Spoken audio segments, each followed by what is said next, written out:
Just hear me out real quick. Now, my opinion on this situation might be a little different from a lot of people, but I'm gonna tell you anyway. And if you don't like it, so be it. What happened to that boy was unfortunate. However, I'm not finna sit around and act as if this boy is innocent or if this boy was just some little perfect angel. First of all, why are you on the internet with a gun? Where your parents was at before then? Why wasn't your parents telling you, hey, look, man, get off the internet with them guns? What you got a gun for anyway? Do you got beef out here? You got problems? Any of that? They need to be addressing that situation right there, the parents, before anything else may have happened or transpired after that. Secondly, why you in a stove taking water, putting it back? You looking suspicious. Now I know a lot of people gonna say, well, the store owner and his son shouldn't have ran him down or chased him. Well, I think you got to look into the laws that's out there. You are able to do that in those different states. Now, some states are different, like California. If somebody is shoplifting, you can't run after them. You can't chase them, none of that. You just got to let it be what it's going to be. And then, truthfully, me, I was a security guard at one time and some years ago. And if somebody shoplifted, I'm not about to chase you down. That's just my opinion. I ain't getting paid enough for it. It ain't my store. I don't own the goods. So no, I'm not gonna do it. It's a wrap. Now, thirdly, what got the boy actually shot was because he had a gun on. He dropped the gun in the midst of running and turned around and pointed the gun. So bam, he ended up getting shot. Look, that's his fault. Being honest, if that store owner wanted to shoot the boy prior to that, he could have did it right after the store, after they made it out the store, but he didn't. So something had to transpire. He's absolutely right, and it's unfortunate because in the black culture, they're not even questioning why does a 14-year-old boy have a gun. Not only does he have a gun, he's walking around with the gun in his hoodie in the front pocket. On top of that, he's posting on social media with the gun, multiple pictures. So where's the parents in this where they're not checking their son's social media account? They're not paying attention. They don't follow him. How do you not know your son is posting these pictures online? Third, how did he get this gun? Where did he get this gun? And when you're in the store with no money, no means of purchasing anything, that's suspicious. Now, were they profiling him? More than likely.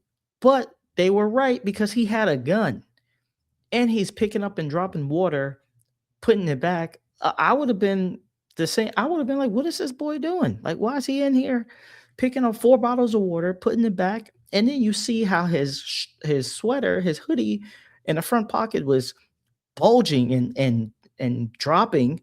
You would have think, okay, he has something in there. And for the people that say, "Oh, he could have had money on his Cash App or Apple Pay or Google Pay or whatever you want to call it," he did not. They proved that in court that he did not have money on him. He had no way of buying anything. And what happened was he was stuck in a hard place because he knew he had a gun on him. He knew he didn't steal anything. He knew he didn't have water on him. So now when the store owner, the mother is saying, the wife is saying, hey, empty your pockets. What do you have? He's emptying his pockets. He's saying he doesn't have anything, but he knows if he shows what's in his hoodie pocket, it's a gun. He's going to get in serious trouble. So what does he do? What any 14-year-old boy probably would do. He starts running. And in the state of, I believe, South Carolina, when this occurred, that's not against the law for a store owner to chase someone that they deemed as stealing. Like this gentleman said, in other states, illegal. You can't do it. I'm not sure which state, how many states, but each state has different laws. So you have to know the law. And if you see your son with his hands up and someone's pointing a gun at him, what would your first instinct be? Would you hesitate? Would you believe that this person won't shoot your son and take that risk? Or would you just say, look, I'd rather save my son and deal with the consequences later than to think that this kid, this 14-year-old boy, is going to do the right thing and not shoot him because it's fight or flight for him, because he had a gun and he knew that he was going to get in trouble. I don't want to hear people saying, well, he wanted to shoot him and he was faking on the 911 call. This was kind of him sticking it to the black people, the black community, because he was tired of people stealing in his store in that neighborhood, and he wanted to murder him. He kind of planned this out. Do you people realize that the amount of money that this person, that store owner, Mr. Chow, had to pay for a lawyer on the murder trial? Do you know how much money expensive that it is? This is this is no like $5,000, $10,000 fee that he's paying. He's paying in hundreds of thousands. At least 100,000 he had paid for his legal fees. You think people just have that kind of money laying around in the bank? No. So he had to use pretty much all his money, if not close to all his money, to defend himself. Probably had to use equity on the house to pay the lawyers. So people just make up things, and they don't, especially in the black culture. Why aren't we talking about the most obvious thing? A 14-year-old boy had a gun. Not only had a gun, walking around with it freely, also showing it off on social media. This might not have been this boy's first time doing something involving that gun. This is the first time he had consequences that went along with his actions. And it's unfortunate because he's no longer here. But we need to look at, well, why the parents didn't know he was posting these things on social media. Finally, someone in the black community is saying what we should be saying and thinking.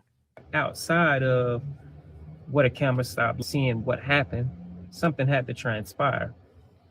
Now, I know the black community want to be in an uproar, and they want to most definitely boycott this, boycott that. Oh, we ain't going back to Asian stores. Stop lying. Yes, y'all are. A lot of y'all women gonna be right up in there this weekend to try to get your little lace fronts and your wigs and nails and your eyelashes. So stop lying. Stop capping like you ain't gonna go. Yes, you are. Now, we want to boycott and protest about stuff like this. However, we ain't doing none of that when it's still black on black crime. Now people gonna say, oh, well, you trying to flip it. You trying to change it. No, I'm trying to tell the truth. We don't do all this boycotting when it comes to black on black crime. We wanted to boycott what? Target, Walmart. We wanted to protest for George Floyd, which was a crackhead and had a gun to a pregnant woman's stomach. Finally, someone is speaking the truth here. Not my truth, not their truth, the truth.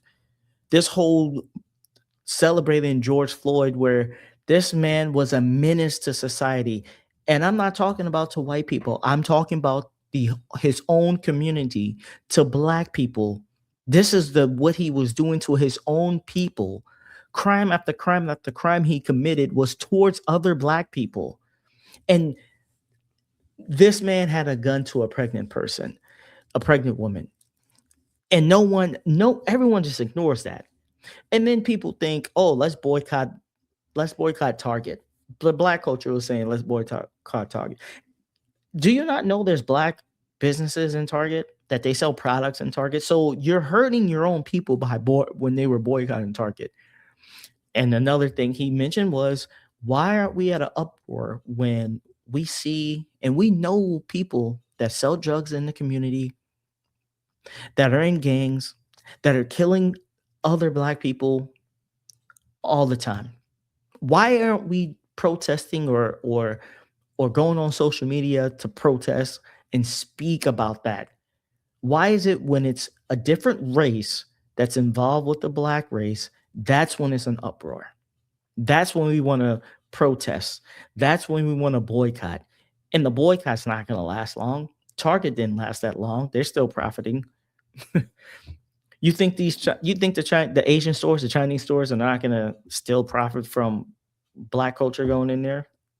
They're not going to buy the products in there. They're not going to go to the beauty salons, to the nail salons. Where are the black women going to go? Where's black culture gonna go? What you're gonna boycott the country of China now? Now you on Trump's side when he says China, you can't just buy everything and have everything from China here. Now you on his side when something happens to a black kid. Now you on his side.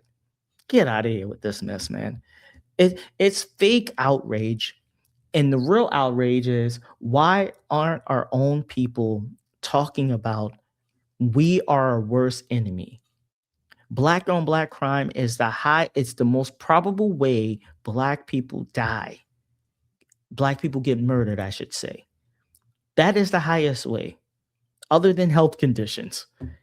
It's just ridiculous. which was a black lady, but yet we don't talk about that or address that situation. We just looked at the fact that the police did what he did to George Floyd, which I don't agree about him having his knee on the neck, but at the same time, he still Facts. had fentanyl in his system and he was a crackhead. He was a drug addict. So, no, we out here protesting and boycotting for the wrong stuff, but yet we ain't addressing the situations and the things that's going on in our community. Like I said, which is black on black crime, on top of the high rate of black women aborting babies, 1 million babies a year. That's Facts. crazy work. And wonder Facts. why we got the lowest rate in the United States at what, 13% of the population. Now let's go to the single mother household. We ain't addressing that situation. We ain't addressing the deadbeat daddy situations. We not addressing none of these things. We're not boycotting these things. Also, rap music, which promoted the detriment of a lot of black young boys. We wasn't doing no boycotting of anything when it came to the kids, these young kids, 13, 14, 15, 16, just like that young man was 14 years old walking around with a gun. We ain't boycotting that. We not stopping those situations when these kids are walking around with these guns and switches and unaliving each other. Where are we at when these situations are happening? Or we just turn a blind eye, or we just turn and look the other way when it's that. Yeah, we stupid. We dumb. We should be we should be addressing these situations. Now, it's unfortunate here again that this happened to this young man. However, we need to have more handle on our kids as parents. I don't teach my son that he have to need a gun to walk up and down the damn highway or the streets. I'm like Craig, dad. Facts. He don't need it. And if he do have a situation, come talk to me about it so we can handle it and see fit the best way to handle the situation. I got daughters as well that I teach how to protect and care themselves. We not doing that. You know what we do promote? Sliding, gang banging, drug dealing, this whole mentality that these young women. All degenerate things is what the black culture is teaching. All degenerate things. You get made fun of if you try to showcase your intelligence or try to just educate yourself. If you speak in a certain manner, in a certain tone, or you speak clearly and articulate yourself very well, you know what the black culture tell you? Why are you trying to be white? That's what they say. So basically, they're telling you that if you speak the right way, the proper way, the correct way, you're trying to speak white.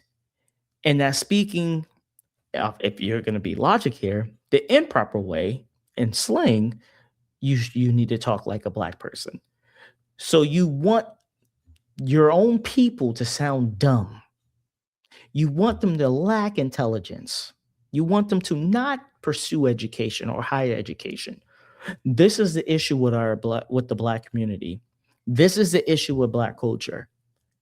You don't see any other race, any other culture that teaches their people, their kids, their loved ones to do the worst things, to do dumb, ignorant things. They don't promote these kind of things. They don't tell you to listen to this kind of music and go out there and imitate what you're hearing on a record. They don't tell you, hey, when you get older, you can twerk and you can be a stripper and you can be in music videos and twerk and get cash that way or be on OnlyFans. They don't, no, they don't teach you the right way. They don't teach you, hey, you know what? Instead of trying to make it seem like our kids are always on the iPad or always on this device. Why don't we make them read more? Why don't we adapt what the other cultures are doing? Why don't we adapt what Asian culture teaches their kids? They're all about education and always improving. Why aren't we having our kids do certain things in the house just because they're not in school or it's the weekend? They can still read, they can still practice writing, practice how to write in cursive. And if you do have tablets with your kids, why don't you put some educational things on there?